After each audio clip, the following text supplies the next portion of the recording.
வணக்கம் நண்பர்களே. செந்தமிழ் துய்ப்போம் நிகழ்வுகளின் தொடர்ச்சியாக பழமொழி 400 செய்யுட்கள் பார்த்து கொண்டு வருகிறோம். இந்த வாரம் ஒழுக்கம் என்ற அதிகாரத்தின் கீழ் 41ஆம் செய்யுள்ல இருந்து 45வது செய்யுள் வரைக்கும் பார்க்கலாம். சுப்பராயன், அந்துவன் நம்மோட இருக்கீங்க. முதல் செய்யுள் உங்க 2 பேர்ல யாராவது ஒருத்தர் வாசிக்கிறீங்களா? நம்ம தொடர்ந்து பேசலாம்.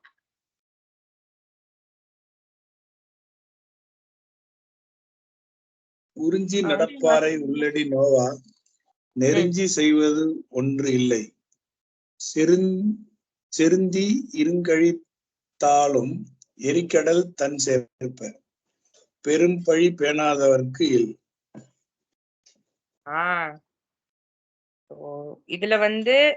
இதுல எது பழமொழின்னு ஏதாவது கண்டுபிடிக்க முடியுதா பாருங்க. நம்ம பொருள் அப்புறம் பார்க்கலாம். இந்த வரிகள்ல எது பழமொழியா இருக்க வாய்ப்பு இருக்கு? சொல்லுங்க. பெரும் பழி பேணாதவர்க்கு இல். பெரும் பழியும் பேணாதார்க்கு இல். என்ன பொருள் அதுக்கு? பெரும் பழியும் பேணாதார்க்கு இல் அப்படின்னு என்ன அர்த்தம்? எந்த பழியும் பத்தி கவலைப்படாதவங்க. பெரும் பழியும் பேணாதார்க்கு இல். பேணாதவர்கள்னு என்ன அர்த்தம்? பேணுதல், பேணாதமல் இருத்தல் என்ன அர்த்தம்? பேணாதார் கண்டுக்காம இருக்கிறவங்க. பேணாதார் அப்படின்னா, பேணுதல் அப்படின்னா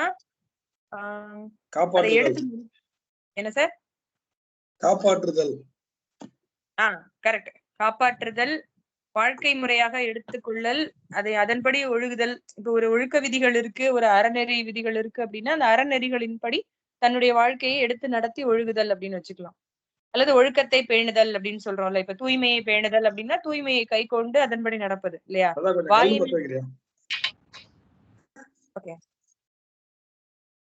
வாய்மையை பேணுதல் அப்படின்னா அதை கை கொண்டு நடத்தல். பேணாதார் இந்த தலைப்பு ஒழுக்கம் அப்படிங்கிற அதிகாரத்தின் கீழ் தொகுக்கப்பட்டிருக்கு. சோ இந்த இடத்துல எதை பேணுகிறார்கள்? ஐடியா சுப்பராயன், உங்களுக்கு எதுவும் தோணுதா? எதை பேணுவதை பற்றி சொல்கிறார்கள்?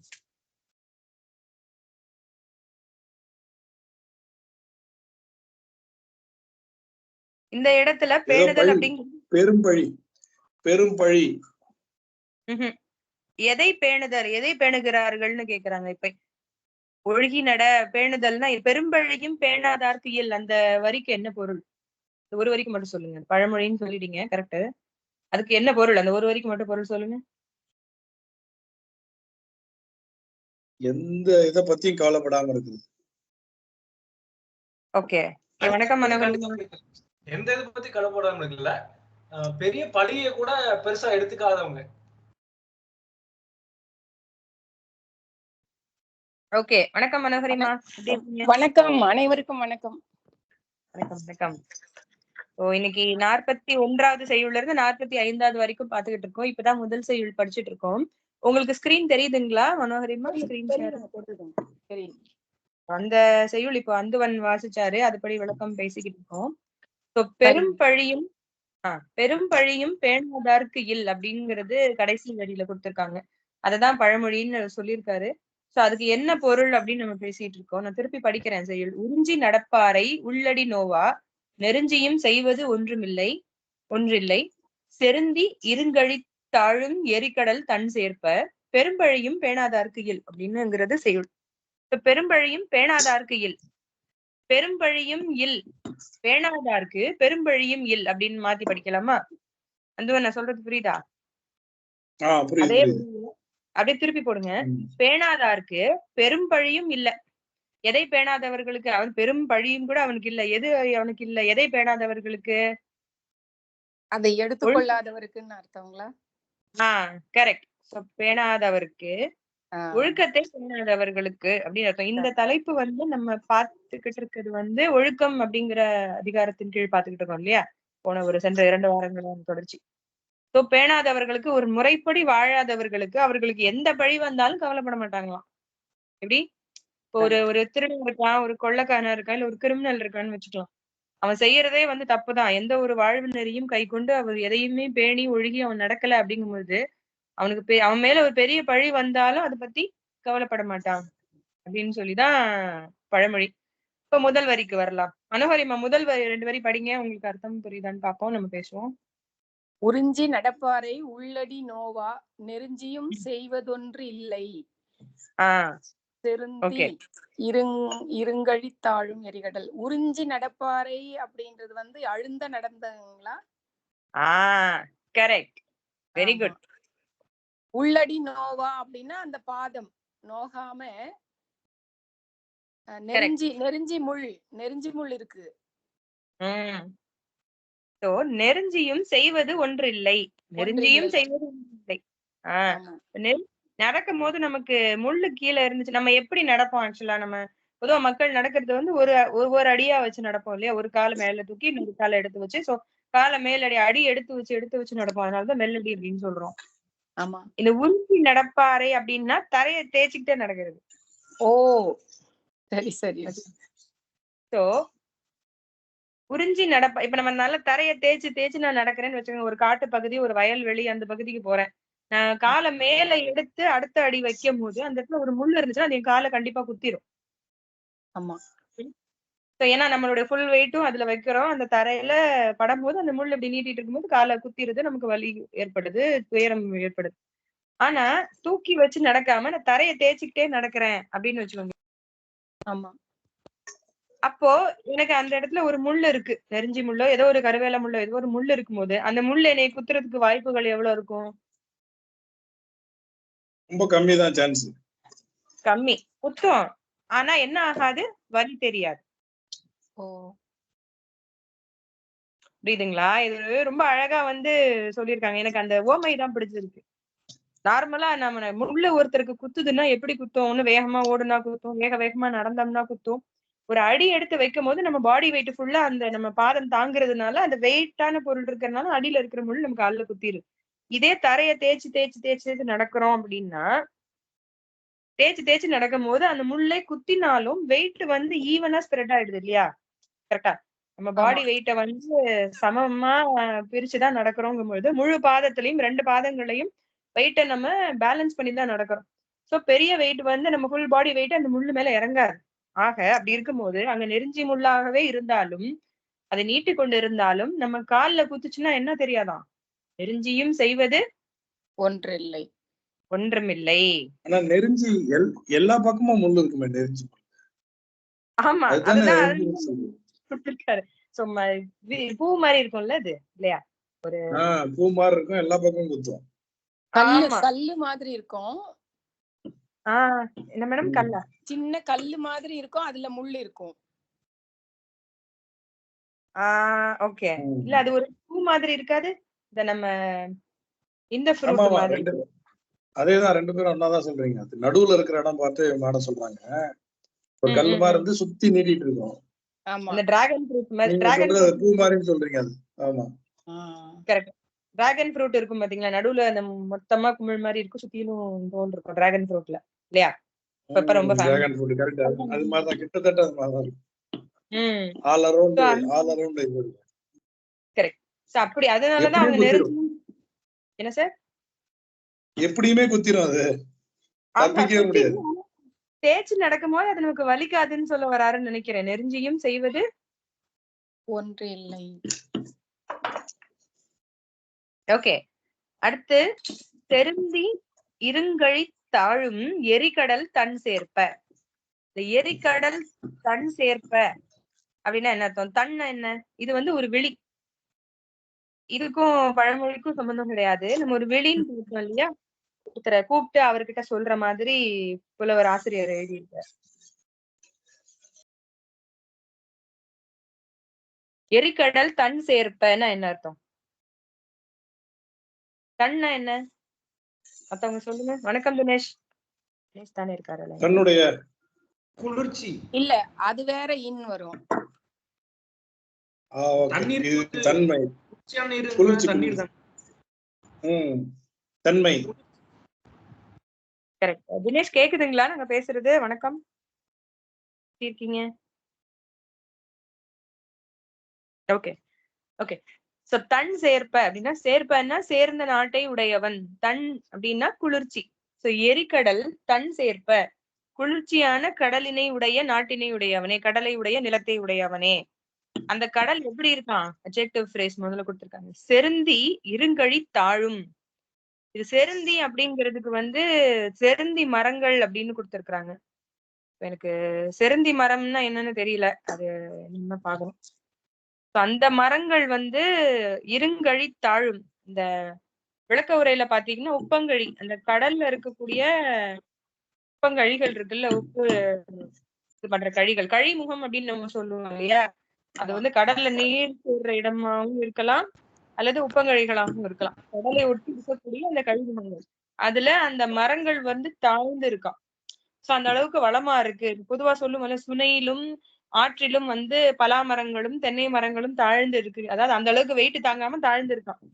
ஏன் தாழ்ந்து இருக்குன்னு சொல்றாங்கன்னா, நீண்ட நெடிய மரங்கள் வந்து இருந்துச்சுன்னா அதிக அளவு பழங்களோ இலைகளோ பூக்களோ இல்ல அப்படின்னா அது தாழாது. ஒரு மரம் வந்து வெயிட் தாங்காம தாழுது அப்படின்னா அதனோட ஈல்டு அதிகமா இருக்கு அப்படின்னு அர்த்தம். அது தென்னை மரமா இருந்தாலும் வேற எந்த மரமா இருந்தாலும். தாழ்ந்து இருக்கக்கூடிய எரிகடல் தன் சேர்ப்ப குளிர்ச்சியான கடலினை உடையவனே. கடலினை உடையவனை கிட்ட என்ன சொல்றாருன்னா, நம்ம காலை தேய்ச்சி தரையோட தேய்ச்சி நடக்கும் போது நம்ம நெருஞ்சியும் ஒண்ணுமே நம்ம பண்ணாது. நெருஞ்சி முழுக்குத்துனா கூட நமக்கு வலிக்காது. அதே போல ஒழுக்கம் இல்லாமல், இது வந்து நம்ம போன வாரம் கோமதி சார் சொன்ன மாதிரி ஒரு நெகட்டிவ், ஒரு ஆப்போசிட் மீனிங்ல வருது பாருங்க. ஃபர்ஸ்ட் சொல்றது வந்து பாசிட்டிவா சொல்லிட்டாரு. ஆச்சா, இந்த ஓமை சொல்லும் போது வந்து ஒரு பாசிட்டிவா சொல்லியிருக்காரு. இதுல எடுத்து சொல்லும் போது, பழமொழி சொல்லும் போது நெகட்டிவா சொல்றாரு. எப்படி?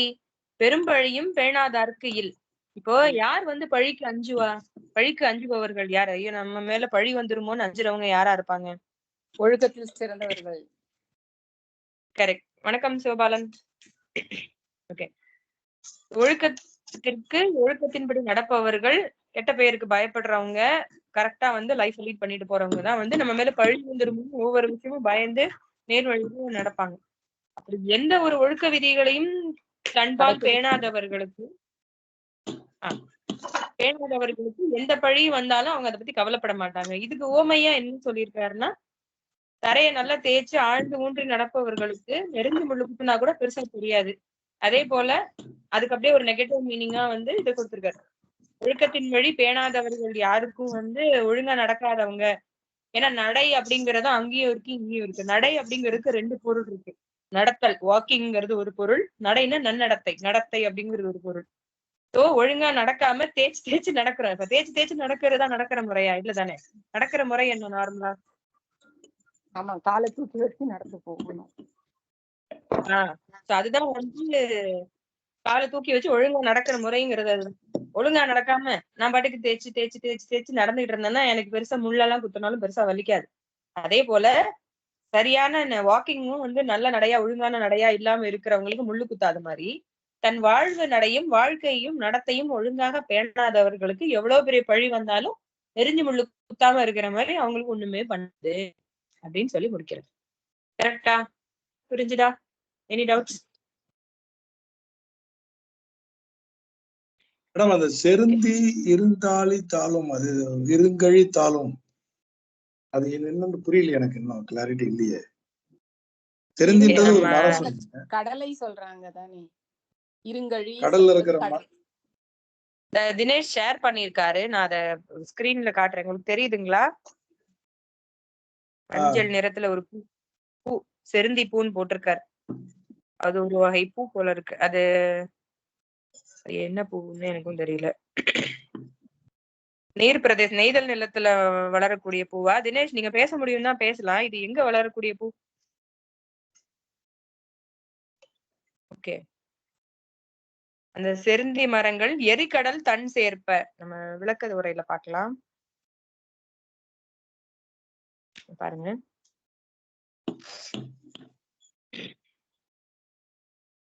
பெரிய உப்பங்கழிகளிலே செருந்தி மரங்கள் தாழ்ந்து விளங்கி கொண்டிருக்கும் அலை ஏரியும் கடலையுடைய குளிர்ந்த நாட்டின் தலைவனே அப்படின்னு இருக்கு. இந்த முதல் 3 வரிகள் பாருங்களேன். தெரியுதுங்களா ஸ்கிரீன்ல? பழிகாரன் பழிக்கு அஞ்சான் அப்படின்னு உரையாசிரியர் இந்த செயலுக்கு மேல விளக்கம். அது வந்து அவரை கூப்பிடுறாரு. அவர் கூப்பிட்டு விழிச்சு சொல்றாரு இந்த விஷயத்த. அப்படியா? அதான் வெளின்னு சொன்னேனே, நம்ம ஒரு சில செயல்கள்ல இது இருக்கு இல்லையா? நெய்தல் நாட்டுல வாழ்றவருக்கு வந்து அவர் சொல்றாரு பொழுது. ஓகே. தினேஷ் விளக்கம் போட்டிருக்காரு. செருந்தி வயலில் கோரை புல் போல வளரும். உப்பங்கழிகளில் வளரும் இது பசுமையான தோகைகளை கொண்டது. கடற்கரை மணல் மேடுகளில் ஞாழல் பூவும் செருந்தி பூவும் மனம் கமழும்.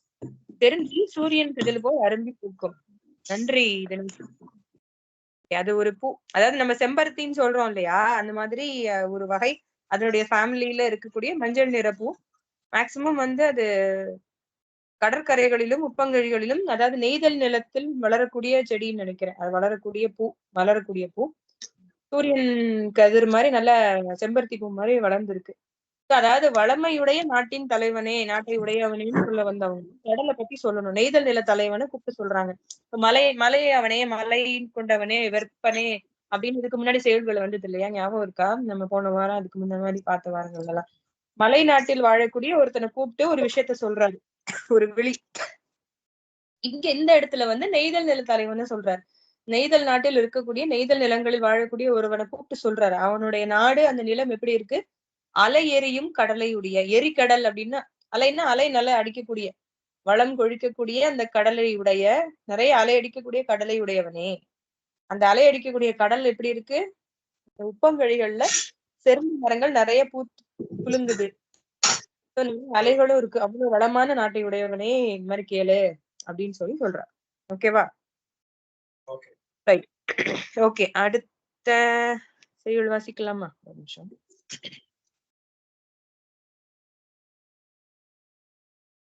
அடுத்து யார் வந்தா? சுப்பராயன், நீங்க வாசிக்கிறீங்களா? 42. வாசிக்கிறேன். ஒரு நிமிஷம். பாரதி, வணக்கம் பாரதி. வணக்கம் சுபாலன். ஓகே, வாசிங்க சார். 42. ஆவிற்கு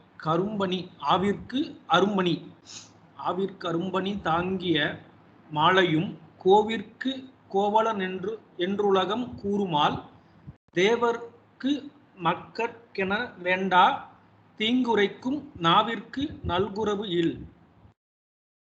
ஆவிற்கு அரும்பணி.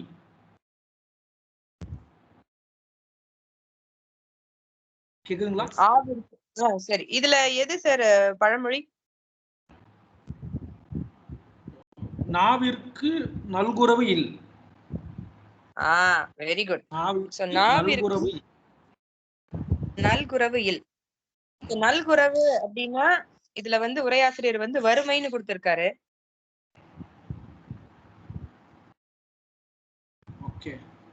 நாவிற்கு நல்குரவு இல்.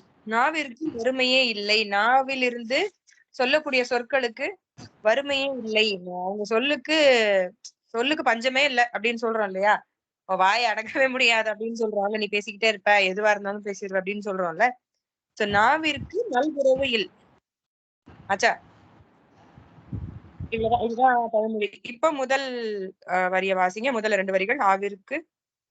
ஆவிற்கு அரும்பணி தாங்கிய மாலையும்.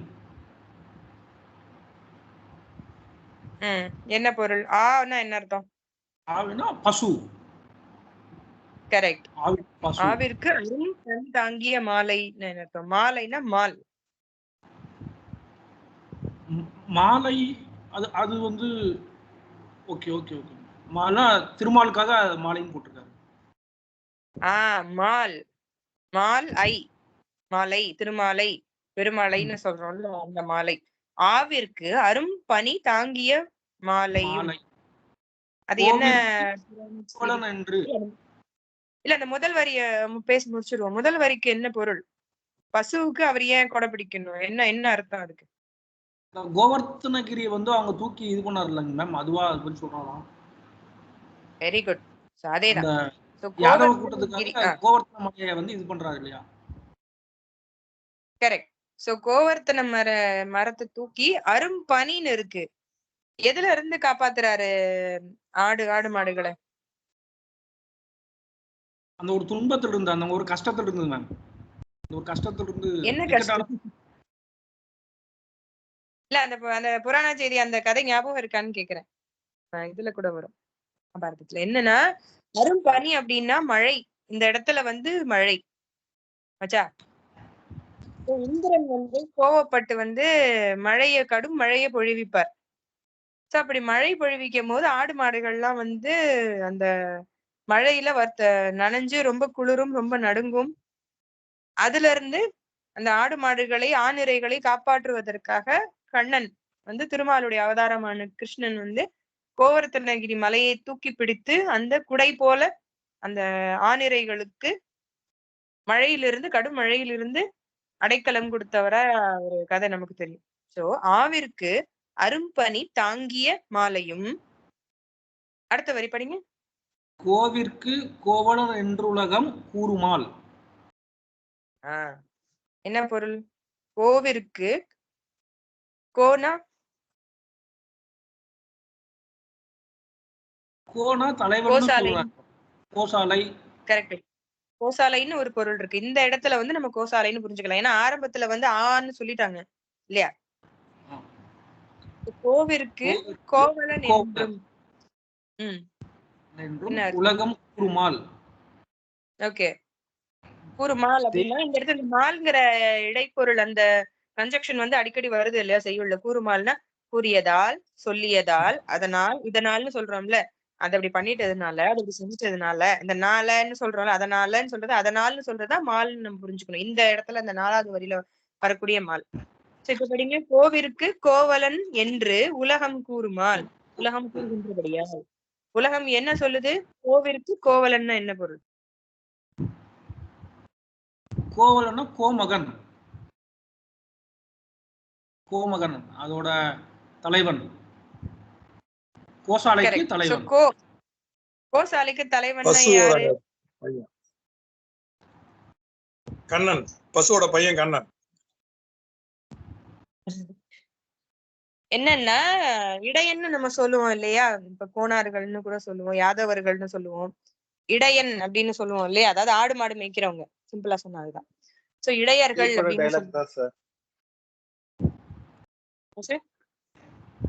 இல்ல மேம், நான் ஜஸ்ட் விஜய் பட டைலாக் தாங்க. அந்த பக்கம் கிருஷ்ணர் ஆடு மேய்ச்சி மாடு மேய்ச்சிக்கிட்டு இந்த பக்கம் ஆடு மேய்ச்சிக்கிட்டு. அதேதான். சோ கோவிற்கு கோவலன் என்று உலகம் கூறுமால் என்ன சொல்லிடுச்சான்? இப்ப திருமால்ங்கிறது யாரு? ஒரு காக்கும் கடவுள் அப்படின்னு நம்ம புராண செய்திகளின்படி பாக்குறோம்.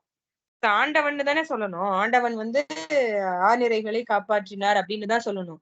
ஆனா உலகம் என்ன சொல்லிருச்சான்? இப்ப திருமாலையும் கிருஷ்ணனை வந்து நம்ம என்னன்னு சொல்லிட்டு இருக்கோம்? அவர் எந்த தொழில செய்யக்கூடியவர், எந்த தொழில செய்யக்கூடியவரா இருந்தால் எந்த குடியில பிறந்தாருன்னு நம்ம என்ன சொல்லிட்டு இருக்கோம் கிருஷ்ணனை புராண செய்தியின்படி?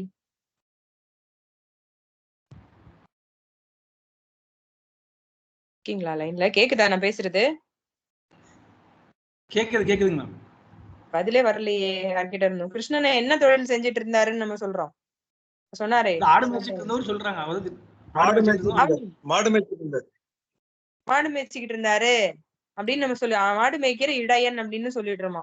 அதாவது கோவர்த்தனகிரி மலையே தாங்கி காப்பாற்றக்கூடிய பெருமாளா இருந்தா கூட அவரை நம்ம உலகம் வந்து என்னன்னு சொல்லிருந்தான்? இவன் வந்து மாடு மேய்க்கிறவன் அப்படின்னு சொல்லிடுதான். அதாவது கீழ்த்தரமான் மாடு மேய்க்கிறவங்கன்னா கீழ்த்தரம்னு அர்த்தம் இல்ல. என்னன்னா ஒரு பெருமாளையே வந்து காக்கும் கடவுளையே வந்து ஒரு சாதாரண இடையன் அப்படின்னு சொல்லிட்டு போயிருச்சு அப்படின்னு சொல்றாங்க. அடுத்த லைன் வாசிங்க. தேவருக்கு மக்கட்கென வேண்டா தீங்குரைக்கும் நாவிற்கு நல்குறவு இல். தேவர்க்கு மக்கட்கு எனல் வேண்டாம். இது பொழுதோட நிப்பாட்டிட்டு பேசணும். தேவர்க்கு மக்களுக்கு எனல் வேண்டாம் அப்படின்னு தேவருக்கு ஒரு வார்த்தை இருக்கும். அதாவது தேவர்களுக்குன்னா சிறந்தவர்களுக்குன்னு வச்சுக்கலாம். பெரிய ஆட்களுக்கு ரொம்ப ஸ்பெஷலா இருக்கிறவங்களுக்கு ஒரு சொல்லுன்னும், சாதாரண குடிமக்களுக்கு சிட்டிசன்ஸ் இந்த மாதிரி இருக்கக்கூடியவங்களுக்கு ஒரு சொல்லுன்னு நினைச்சுக்க வேண்டாம். தீங்குரைக்கும் நாவிற்கு நல்குறவு இல். என்னவா? தீங்குரைக்கும் நாவு அப்படின்னு என்ன அர்த்தம்? பழி தூற்றும் நாவு. பழி சொல்லே அதிகமாக சொல்லக்கூடிய புறம் சொல்லக்கூடிய நாவுகள் இருக்கு பாத்தீங்களா? நாக்கு உள்ள மக்கள். அதாவது தவறான சொற்களை சொல்லக்கூடியவர்கள், பழி சொல்லக்கூடிய மக்களுடைய வாயிலிருந்து வரக்கூடிய சொற்களுக்கு என்ன இல்லையா? வறுமையே இல்லையா? புரியுதுங்களா? புரியுது. என்ன சொல்றாங்க, ஆவிற்கு அரும்பணி தாங்கிய மாலையும் கோவிற்கு கோவலன் என்று உலகம் கூறுமால்.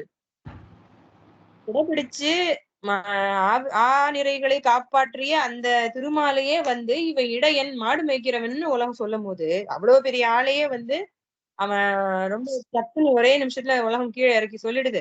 அப்படியே இருக்கும் போது தேவர்களுக்கு ஒரு வார்த்தை என்னும் மக்கள்களுக்கு ஒரு வார்த்தை என்னும் புறங்கூறுறவங்க சொல்ல மாட்டாங்க, யோசிச்சுட்டு இருக்க மாட்டாங்க. இவன் ரொம்ப பெரிய ஆளு, இவனை பத்தி பழி சொல்லலாமா கூடாதா, இவன் ரொம்ப சின்ன ஆளு, இவனை பத்தி பழி சொல்லலாமா கூடாதான்னு யோசிக்காது. அந்த தராசே மக்களுடைய தீங்குரைக்கும் நாவுகளுக்கு இல்லை. அதனால ஒரு பழிச்சொல் சொல்லணும், ஒருத்தரை பத்தி அவதூறு சொல்லணும், புறம் சொல்லணும், கெட்டது சொல்லணும்னு வந்துருச்சுன்னா சாமியா பூதமா மனுஷனாலே பார்க்க மாட்டாங்க. யாரா இருந்தாலும் ஒரே நிமிடத்தில் கீழே இறக்கி விடுவார்கள். தீங்குரைக்கும் நாவிற்கு நல்குறவு இல். பொய்யுரைகளையும் திறன்களையும் பேசக்கூடிய அந்த நாவுக்களுக்கு என்னைக்குமே வறுமையே கிடையாது, பஞ்சமே கிடையாது. பேசுறவங்க பேசிக்கிட்டே தான் இருப்பாங்க. இவங்க எவ்வளவு பெரிய ஆளா இருந்தாலும் உன்னை ஒரே நிமிஷத்துல கீழே இறக்கிடுவாங்க அப்படிங்கறதுதான் இந்த செய்யுளுடைய பொருள். கரெக்டுங்களா? எனக்கு எதுவும் சந்தேகம் இருக்கா? கேட்கணுமா? செய்யுள்ள எதுவும் சொல்ல விரும்புறீங்களா? வேற ஏதாவது வேற பொருள் வேற கோணம்? இதுதான் ஊர்வாயை மூட முடியாதுன்னு சொல்லுவாங்களோ மேம் இப்போ? ஆமா, உலவாய மூடினாலும் ஆனா அந்த பொருள் இதுல இல்ல அதான் வறுமை இல்ல, அதெல்லாம் பேசிட்டு தான் இருக்க போறாங்க அப்படின்னு சொல்லும் போது ஊர்வாயை மூட முடியாதுன்றது கொஞ்சம் கனெக்ட் ஆகுற மாதிரி இருக்கு. கரெக்ட். அதாவது எவ்வளவு பெரிய ஆளா இருந்தாலும் எவ்வளவுதான் நல்லவங்களா இருந்தாலும் வந்து புறம் பேச தொடங்கிட்டாங்க அப்படின்னா பேசிக்கிட்டே இருப்பாங்க.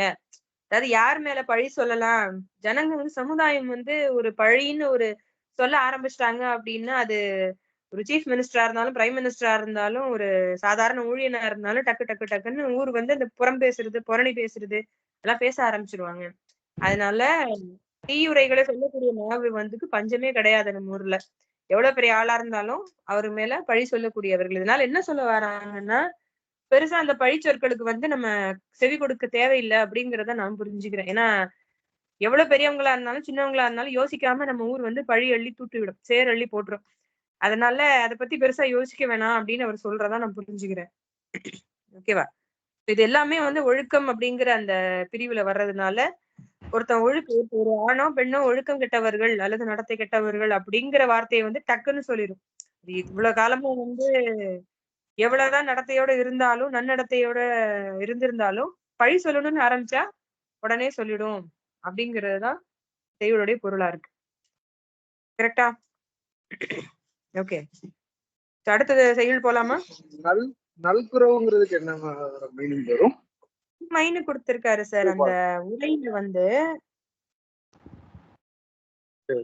குரல் குறி சொல்ற மாதிரி குரல் சொல்ற நல்குறல். ஓகே, நல்லது நடக்காதுங்கிறது.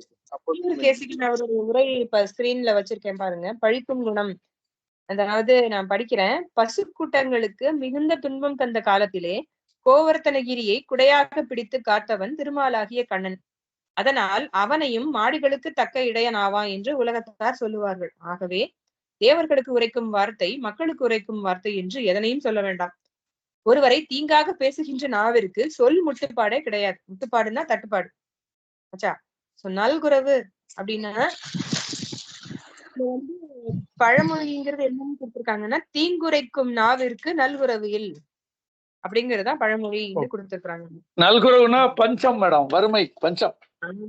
கரெக்ட். பஞ்சமே இல்ல. அதாவது பழிச்சொல் சொல்றவங்களுக்கு இங்க இந்த ஊர்ல பஞ்சமே இல்ல. டக்குன்னு பேசி யார் வேணா எப்ப வேணா இப்படி வேணா யார வேணா அப்படியே பேசிடுறாங்க அப்படிங்கறதுதான் செய்யுளுடைய பொருள். ரைட், அடுத்தது போலாமா? 3 இருக்கு, இன்னும் 2 தான் இருக்குன்னு நினைக்கிறேன். ஓகே, அடுத்தது யார் வாசிக்கிறீங்க? நான் வாசிக்கட்டுமா? வாசிங்க மேடம். ஸ்கிரீன் தெரியுதுங்களா? 44 தானேங்க? ஆமாங்க.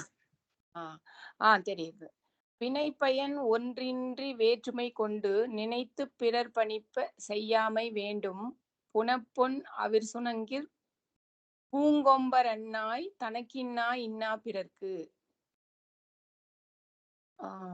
தனக்கின்னா இன்னா பிறர்க்கு தான் அந்த பழமொழிங்களா?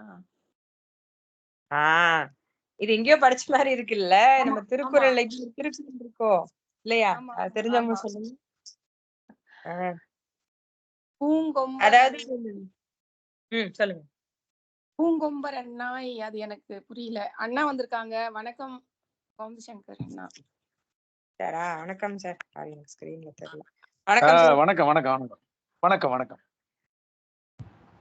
உரை முடிஞ்சுதுங்களா? சீக்கிரமாக பேசிட்டு வந்துட்டீங்களா? அகிலன் உரை சிறப்பா முடிஞ்சதுமா. ஓகே சார், இன்னைக்கு 41வது செய்யுள்ல இருந்து 45வது செய்யுள் வரைக்கும் பார்க்கலாம் அப்படின்னு சொல்லி பேசிட்டு இருக்கோம் சார். Okay okay. 44 அந்த ஒழுக்கம்ங்கிற அந்த அதிகாரத்துல ஒரு 3 செய்யுள்கள் பார்த்திருக்கோம். சரிம்மா. வாட்ஸ்அப்லயும் ஷேர் பண்ணிருக்கேன் என்னென்ன செய்யுள்னு. அதுக்குரிய விளக்கத்தை புலியூர் கேசிகனுடைய உரை விளக்கத்தையும் அதுல போட்டிருக்கேன். ஓரளவுக்கு அதோட மேட்சப் பண்ணி பேசிட்டு இருக்கோம். பலபடியும் புலியூர் கேசிகனை கொண்டு வந்துட்டீங்களா? இல்ல சார், அது இந்த என்ன ஆச்சுன்னா, ராசமாணிக்கனார் உரை இப்ப நான் ஸ்கிரீன்ல வச்சிருக்கிறது அவருடைய உரை தான். என்னன்னா, நம்ம சென்ற 2 வாரங்களா வந்து அவருடைய உரை பொருள்லயே நிறைய மாற்றங்கள் இருந்ததை நம்ம பார்த்தோம். அதாவது சொன்ன கருத்து வேறையா இருக்கு, இவர் சொல்லியிருக்கிறது வேறையா இருக்கு. முரணா தெரியுது முன்னுக்கு பின்னுக்கு. இந்த பொருளே இல்லாம வேற எதுவும் எழுதியிருக்காரு. அது மிஸ்லீடிங் மாதிரி எனக்கு தெரிஞ்சுது. ஆனா புலியூர் கேசிகன் வந்து ரொம்ப பிரமாதமா எழுதாச்சு, ஓரளவுக்கு உள்ளதான் எழுதியிருக்காரு. சிம்பிளா இருக்கு, எளிமையா. அதனால நாம எழுதி முயற்சி பண்ணா என்ன? எழுதலாம் சார், ட்ரை பண்ணி. அதத்தான் நான் செஞ்சேன். பட் எனக்கு வேலை போனதுனால செய்ய முடியல. இல்ல கோமதி சார் எழுதி கொடுத்துருந்தாரு. நான் எழுதி கொடுத்துட்டு இருந்தேன். இப்ப நேரம் இல்ல சார், கொஞ்சம் வேலை வந்துருச்சு தொடர்ச்சியா. சரி சரி சரி. காஞ்சிபுரம் வேலை வந்தது. இப்போ இந்த இன்னைக்கு நடத்தின ஒரு உரைக்காக இங்க ப்ரிப்பரேஷன் இருந்தது. அப்படி தொடர்ச்சியான வேலைகள். ஓகே, இன்னைக்கு அவர் ஒரு மீட்டிங்ல இருந்தாரு, அதனால அவரை அழைக்க முடியல. சோ நம்ம பேசலான்ட்டு நம்ம தொடங்கிட்டோம். ஓகே ஓகே ஓகே மேடம், நீங்க சொல்லலாம். தனக்குன்னா இன்னா பிறர்க்கு. ஆமா, தனக்கு இன்னா இன்னா பிறர்க்கு. அதுக்கு என்ன பொருள்? முயற்சி பண்ணுவோமா? ஒரு குறள் ஞாபகம் வருதா? இன்னா செய்தாரை ஒருத்தல் அவனான நன்னயம் செய்து விடல். தனக்கின்னா பிற்பகல் செய்யின், தனக்கின்னா முற்பகல் செய்யின், பிறர்க்கின்னா பிற்பகல் தானே வரும். ஆமா, அந்த பாட்டு தான் இதுல சொல்றாரு. ஓகே. மேடம் ட்ரை பண்றீங்களா? தனக்கின்னா இன்னா பிறர்க்கு என்ன பொருள்? அந்த ஒரு வரிக்கு மட்டும் பொருள் சொல்லுங்க, நம்ம பேசலாம். தனக்கின்னா இன்னா பிறர்க்கு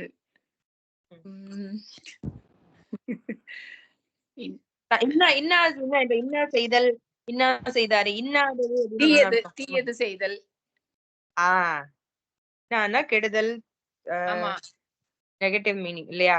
எதிர்மறை செயல்கள், சொற்களோ செயல்களோ. தனக்கு கெடுதல் வந்தாலும் மற்றவர்களுக்கு செய்யாதே அப்படிங்கிறதுங்களா?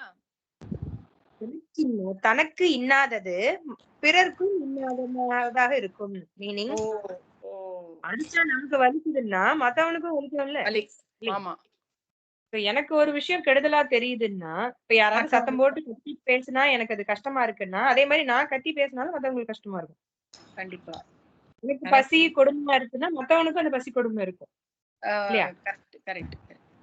எனக்கு என்னென்ன, அதாவது ஒரு கஷ்டம், ஒரு நமக்கு என்னென்ன தேவை கஷ்டம் இருக்கோ அது மத்தவங்களுக்கும் அதே போலதான். நமக்கு வரக்கூடிய துன்பம் மற்றவர்களுக்கும் இருக்கும். நமக்கு வந்து ஒரு பழமொழிக்கு ஒரு ப்ராவர்ப் கூட இருக்குல்ல, அத அம்பேத்கர் சொன்னதுன்னு தெரியல, யாராவது தெரியல. உனக்கு மற்றவர்கள் செய்யக்கூடாது என்று நினைக்கும் செயல்களை நீயும் மற்றவர்களுக்கு செய்யாதே அப்படின்னு ஒரு இது சொல்லு, ஒரு ப்ராவர்ப் ஞாபகம் இருக்குங்களா? வழக்கம் எப்படி இருக்கு தெரியுமா மேடம்? வழக்கம் எப்படி இருக்கு தெரியுமா? எனக்கு 2 கண்டு போனாலும் பரவாயில்ல, அவனுக்கு ஒரு கண்டு போட்டுங்கிற மாதிரி. அதான் இன்னைக்கு இருக்கிற வழக்கமா இருக்கு. நம்ம தொலைக்காட்சி தொடர்கள் பூரா அதைத்தான் சொல்லுது. அதெல்லாம் இல்லையா? சீரியல்லாம் கொலைக்களங்களா இருக்கு. கண்டினியூ பண்ணுங்க. பேசுங்க மேடம், சொல்லுங்க. பூங்கொம்பர் அண்ணாய் அப்படின்றது எனக்கு அவ்வளவா புரியல. இல்ல, நம்ம முதல் வரியில இருந்து பேசுவோம். இப்ப கடைசி வரியில புரிஞ்சிருக்கீங்களா? வினை பயன் அப்படின்றது நம்ம செய்யற செயலுடைய பயன். ஒன்றின்றி வேற்றுமை கொண்டு நினைத்து பிறர் பணிப்ப செய்யாமை வேண்டும். மத்தவங்களுக்கு செய்யக்கூடாது. ஒன்றின்றி வேற்றுமை கொண்டு, அது சரியா என்னால விளங்கிக்க முடியல. நினைத்து பிறர் பணிப்ப செய்யாமை வேண்டும். மற்றவங்களுக்கு செய்யக்கூடாது. பிறர் பணிப்பம். பணிப்பனா என்ன இருக்கும்? பணிப்ப மற்றவர்கள் சொல்லியா பணித்தல் மாதிரி. அது பணி அது முழுசுனி வரும் இல்லையா? அதாவது பிறர் பணிப்பனா இந்த இடத்துல வந்து அடுத்தவங்களை கஷ்டப்படுத்துற மாதிரி எதுவும் செய்யக்கூடாது அப்படின்னு நினைக்கிறேன். ஒருவேளை இந்த பழமொழியின்படி பொருள் புரிஞ்சுக்கணும் அப்படின்னா பிறர் பணிப்ப செய்யாமை வேண்டும். அதாவது எப்படி ரீஃபார்ம் பண்ணிக்கலாம்னா, புனப்பொன் அவிர் சுணங்கிற் பூங்கொம்பர் அண்ணாய். அது வந்து விழி. போன செய்யுள்ள ஒரு விழி பார்த்தோம் இல்லையா? இதனுடைய உரை எடுக்கிறேன். ஓகே, இல்ல ஓகே. சோ இதுல வந்து புனப்பொன் அவிர் சுணங்கின் பூங்கொம்பர் அண்ணாய் அப்படின்னா என்ன அர்த்தம்? புனங்களிலே விளங்கும் பொன் போன்ற மகரந்தங்களை சொரிந்து கொண்டிருக்கும் பூங்கொம்பை போன்ற அழகு தேமல்களை உடையவளை அப்படின்னு உரை கொடுத்திருக்காங்க. புனம் அப்படின்னா வந்து அது திணைப்புணமா என்னன்னு தெரியல. புனப்பொன் அவிர் சுணங்கின் பூங்கொம்பர் அண்ணாய்.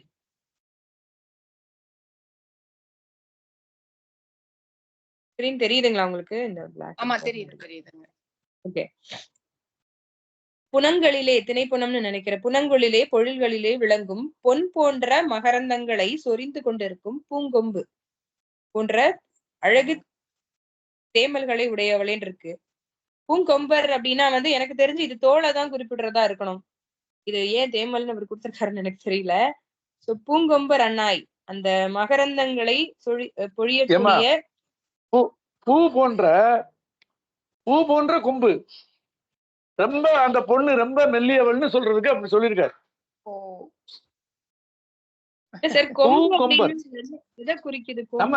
நம்ம பூங்கொடின்னு படிச்சிருப்போம். பூங்கொம்பை. இங்க இப்ப வந்து கொடிக்கு பேரெல்லாம் கொம்புன்னு சொல்றாரு. பூங்கொடியா? பூங்கொம்பு. பூங்கொடி இல்ல, எங்க கொடிய சொல்லல, ஒரு கொம்ப சொல்றாரு. கொம்பு வந்து பூ போல இருக்கு. இந்த பெண்ணும் ரொம்ப பூ போல மென்மையா இருக்கா. அவிர் சுணங்கின்னு வருது சார். அவிர் சுணங்குன்னா என்ன? அவிர்தல், அவிழ்ந்து. சுணங்குன்னா மலர் மாதிரிதான் நினைக்கிறேன் நானு.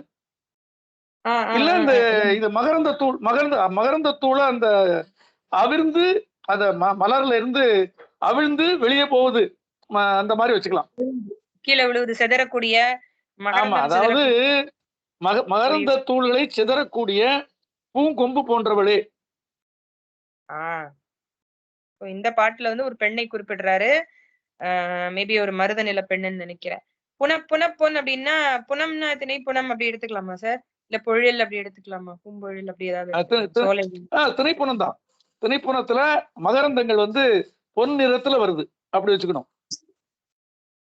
மேபி இது குறிஞ்சி நிலம் நினைக்கிறது. போன 2 செயல்களையும் சார் ஒரு செயல்ல வந்து நெய்தல் நில தலைவன் அவரை பத்தி சொல்லியிருந்தாரு.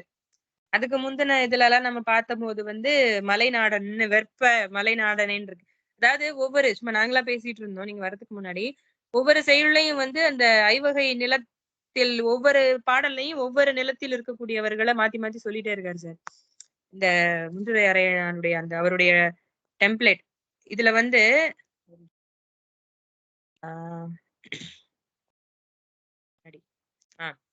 இப்ப அந்த உங்களுக்கு ஸ்கிரீன் தெரியுதான்னு பாருங்க சார். தெரியுதுங்களா? நான் ஒரு செயல் காமிச்சிருக்கேன் பாருங்க. தெரியுதுங்களா? அவரு விழிச்சொல் பூராமே அப்படித்தான் பண்றாரு. ஒண்ணு நெய்தல் நிலத்துல உள்ள யாரையாவது சொல்லுவாரு, குறிஞ்சி நிலத்துல உள்ளவங்களை சொல்லுவாரு. இப்போ கொஞ்சம் வித்தியாசமா இது பூங்கொம்பு, இதுவும் குறிஞ்சிக்கு பொருந்தும். ஆமா, ஏன்னா புனம்னு வந்துருச்சு இல்லையா? திணைப்புணம்ங்கிறது நமக்கு தெரிஞ்ச குறிஞ்சி நிலத்துலதான் கேள்விப்பட்டிருக்கோம். மருதத்துல அவ்வளவா பெருசா இருக்காதுன்னு நினைக்கிறேன். இங்க இந்த செயல் பாருங்களேன், இப்ப ஸ்கிரீன்ல இருக்கிறது. அது உறிஞ்சி நடப்பாரை உள்ளடி நோவ நெருஞ்சியும் செய்வது ஒன்றில்லை தெருந்தி இருங்கழி தாழும் எரிகடல் தன் சேர்ப்ப பெரும்பழியும் பேணாதார்க்கு இயல். இதான் முதல் செயல். இதை நாங்க பார்த்தோம். இதுல அந்த 3வது வரியில வந்து இருங்கழி தாழும் தெரிந்து இழுங்கழி தாழும் எரிகடல் தன் சேர்ப்பன்னு இருக்கு. அதாவது நெய்தல் நில தலைவனை சொல்றாருன்னு நினைக்கிறேன். ஆமா, அது கடல்னே சொல்லிட்டாருல, கடல் சொல்லிட்டாரு. அதாவது இந்த கடலை பத்தி சொல்லும் போது அந்த கடல் எப்படிப்பட்ட கடல்னு சொல்றாரு. அந்த பெண்ணை பத்தி வந்து இப்ப எப்படிப்பட்ட பெண் அப்படின்னு சொல்ற மாதிரி அந்த கடலை உடையவனே அப்படின்னு சொல்லும் போது செருந்தி இருங்கழி தாழும் எரிகடல், அந்த செருந்தி மரங்கள் அந்த பூக்கள் தாழ்ந்து விழக்கூடிய கழிகளை கழிமுகத்தில் கொண்டிருக்கக்கூடிய எரிகடல்னா அலைகள் எரிந்து அலைகள் எழுந்து விழுந்து ஓசை எழுப்பும் அந்த கடலை உடையவனே, குளிர்ச்சியான கடலை உடையவனேன்னு சொல்றார். அது நல்லா அதாவது என்ன அந்த கழிமுகத்துல கடல் ஓங்கி அறையும், எரியும், தன்னுடைய அலைகளை எரியும். கழிமுகத்தை தான் காட்டுறாரு. இருங்கழி தாழும் எரிகடல்னா கழிமுகம், ஆறும் கடலும் சேரக்கூடிய கழிமுகத்துல அலைகள் உக்கிரமா இருக்கும், அதான் எரிகடல் அப்படின்னு சொல்றாரு. Okay okay okay. செருந்தின்னு ஒரு பூ பத்தி சொல்லியிருந்தாரு, அந்த கழிமுகத்துல விழக்கூடிய அந்த பூக்கள். அது கிட்டத்தட்ட செம்பருத்தி பூ மாதிரி இருக்கு, அது மஞ்சள் நிறத்துல இருக்கு. தினேஷ் ஷேர் பண்ணியிருந்தாரு. அந்த பூக்கள் சொரியக்கூடிய கழிமுகங்களை உடைய கடலை உடையவனே அப்படின்னு சொல்லி இருந்தது. இப்ப இந்த பாட்டுல வந்து ஓகே, புனப்பொன் அவிர் சுணங்கின் பூங்கொம்பர் அன்னாய், புனத்தில் இருக்கக்கூடிய பொன் போன்ற தங்கத்தை போன்ற மகரத்த பொடிகளை உகுக்கக்கூடிய பூங்கொம்பை போன்ற பெண்ணே, தனக்கின்னா இன்னா பிறர்க்கு. சொல்லுங்க மேடம். இல்ல அவிர் சுணங்கினது அவரு அண்ணா சொன்ன மாதிரி அந்த பூ வந்து மலர்ந்து புனப்பொன் அவிர் சுணங்கின் மலர்ந்து வர்றதுதான் அந்த பூங்கொம்பர் அண்ணாய் அது சொல்றது. அவிர் சுணங்கின்னா அவிழ்தல். கரெக்ட். பூ வந்து அந்த மலர்ந்து வர்றதுதான் அந்த அவிர் சுணங்கின். பொன் அவிர் சுணங்கின், பொன் அவிர்னா பொன்னை சொரியக்கூடிய, பொன்னை போன்றங்களா இல்லன்னா பொன்னை போன்ற. அதாவது பூவுல வந்து அந்த பூவை வந்து தங்கம் மாதிரி பூன்னு சொல்றாங்களா, இல்ல அதுல இருக்கக்கூடிய மகரந்தத்தை தான் வந்து தங்க மாதிரி இருக்கு? ஏன்னா தங்கத்தூள் தங்க புஷ்பம் மாதிரி இருக்கும் இல்லையா? ஏன்னா மகரந்தத்தை வந்து நம்ம தங்கத்துக்கு தான் ஒப்புமை இல்லையா? மகரந்த தூளை தான் சொல்றாரு.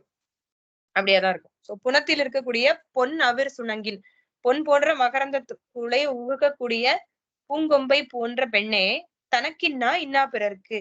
நமக்கு கஷ்டமா இருக்கிறது மத்தவங்களுக்கும் கெடுதலாதான் இருக்கும். வினைப்பயன் ஒன்றின்றி வேற்றுமை கொண்டு.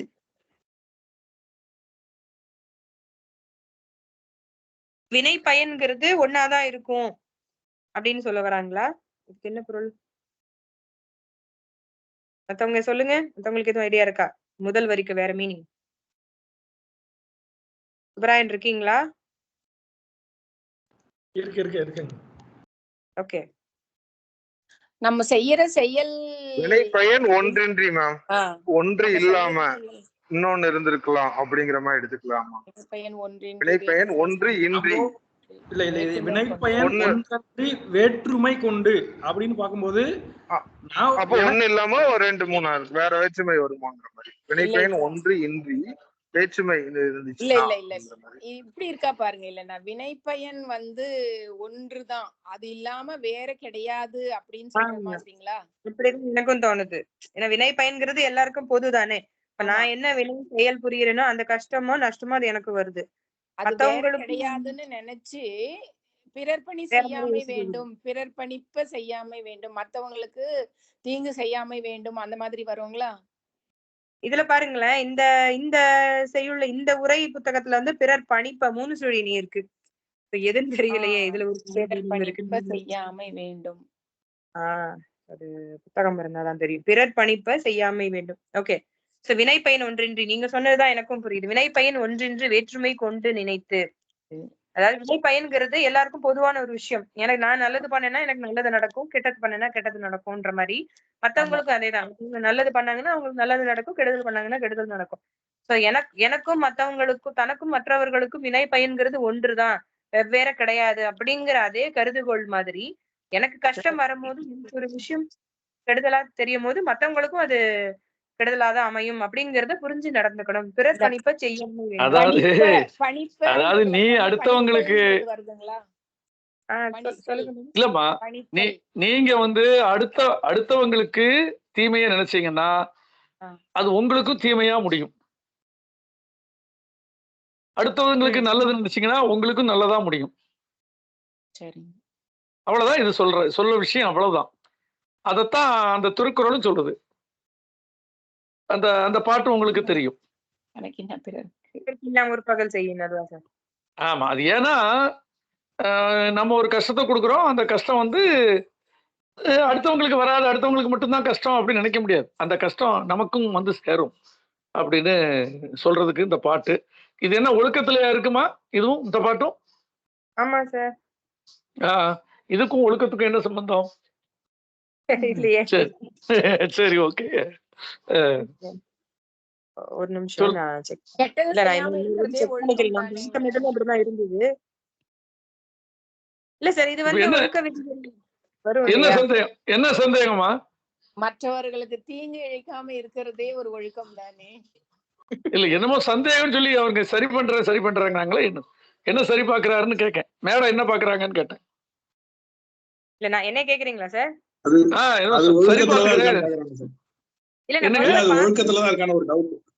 இல்ல முதலையும் பார்த்தேன். இந்த அதாவது நிகழ்வு தொடங்குறதுக்கு முன்னாடி நான் செக் பண்ணிட்டு தான் அந்த செய்யுள்களை போட்டேன். அது வேற அதிகாரம் மாதிரி தெரியல. இருங்க, எதுக்கு ஒரு வாட்டி பண்ணிட்டு வந்துடுறேன். ஒரு நிமிஷம். இல்லம்மா, உங்களுக்கு தெரியும், இவ்வளவு பாத்துக்கிட்டு இருக்கீங்களா, அதனால கேட்டேன். இல்ல அதுதான் நான் செக் பண்ணிட்டு தான் வந்தேன். எதுக்கு இன்னொரு வாட்டி பாத்துக்கிறேன். இப்ப நீங்க கேட்கவும் எனக்கு திரும்பி சந்தேகம் வந்துருச்சு. ஒரு நிமிஷம் நானே பாக்குறேன். ஒழுக்கமுடைமை வந்து 34 ஆரம்பிக்கு. 34, 35, 36, 37, 38, 39, 40, 41, அப்பா 42வது பாட்டு வரைக்கும் ஒழுக்கமுடைமை தான். ஓ, அப்ப இது இன்னா செய்யாமையில வருது. சாரி, நான் தான் தவறா கொடுத்துட்டேன். ஓகே, நான் அதே பேஜ் மாறி வந்துருச்சு. 2 டபுள் வாட்டி வந்துருச்சு. ஓகே, இது வந்து இன்னா செய்யாமை. அது எத்தனாவது பாட்டுல ஆரம்பிக்கு? 43. இருங்க ஒரு நிமிஷம். 40 இருங்க. இல்லையே, 43வது பாட்டு கரெக்ட் தான். அது இன்னா செய்யாமையில தான் இருக்கு. இது ஒழுக்கத்துலதான் இருக்கு. இல்ல சார், இப்ப 44 தான் பேசிக்கிட்டு இருக்கோம் இல்லையா? பூங்கொம்பர் அண்ணாய். அதாவது இன்னைக்கு பார்த்ததுல வந்து முதல் 2 செயல்கள் தான் வந்து ஒழுக்கத்தோட போயிருச்சு. 43ல இருந்து இன்னா செய்யாமை. சாரி, நான் தான் குறிப்பிட மறந்துட்டேன். இந்த இன்னா செய்யாமையில இருந்து தொடங்குது. அப்போ நீங்க என்ன குழப்பிட்டீங்கன்னா, இந்த 42வது பாட்டு இருக்கு இல்லையா, ஆவிற்கு அரும்பணி தாங்கிய மாலையும், அந்த பாட்டோட ஒழுக்கம் முடியுது. நாவிற்கு நல்குறவையில் அந்த பாட்டோட முடியுது. அப்புறம் 43வது பாட்டை நீங்க விட்டுட்டு 44க்கு போயிட்டீங்க. 43 விடுபட்டுட்டு 44க்கு போயிட்டீங்க. அதான் விஷயம். 43 இந்த உரை பேசிட்டு இருக்கும் போது ஒரு உரை ஸ்கிரீன்ஷாட் போட்டிருந்தேன், புலியூர் கேசிகனோடது. அதை பார்க்கும் போது நான் நடுவுல ஒண்ணு ஸ்கிப் பண்ணிட்டேன். அதான் என்னடான்னு பார்த்தேன். புலியூர் கேசிகன் உரை வந்து அது ஒரு சீரியலாவே இல்லையே மேடம். அதனாலதான் நான் வந்து இந்த செய்யுள்களை மட்டும் தேடி எடுத்து அதை மட்டும் ஸ்கிரீன்ஷாட் எடுத்து அப்படி போட்டிருந்தேன். ஏன்னா ஒரு செய்யுள் 220 இருக்கு, இன்னொரு அதாவது நாம வந்து புலியூர் கேசிகனை பின்பற்றினா அவர் குழப்பம் வரத்தான் செய்யும், பாத்துக்குங்க. ஓகே ஓகே, சரி, கண்டினியூ பண்ணுங்க. இப்ப நம்ம பார்த்த செய்யுள் வந்து இன்னா செய்யாமை, அதாவது பிறர்க்கு துன்பம் செய்யாமல் இருக்கணும் அப்படின்னு சொல்லக்கூடிய, அதை உணர்த்தக்கூடிய அந்த ஒரு செய்யுள். இப்ப நம்ம பார்த்தது வினைப்பயன் ஒன்றின்றி வேற்றுமை கொண்டு. இதுக்கு முன்னாடி ஒரு செய்யுள் இருக்கு, சாரி மிஸ் பண்ணிட்டேன். பூவுட்கும் கண்ணாயின்னு இருக்கு. அது யார் வாசிக்கிறீங்க? சிவபாலன் வாசிக்கிறீங்களா? ஓ சாரி, நான் ஸ்கிரீன் ஷேர் ஸ்டாப் பண்ணிட்டேன். ஒரு நிமிஷம்.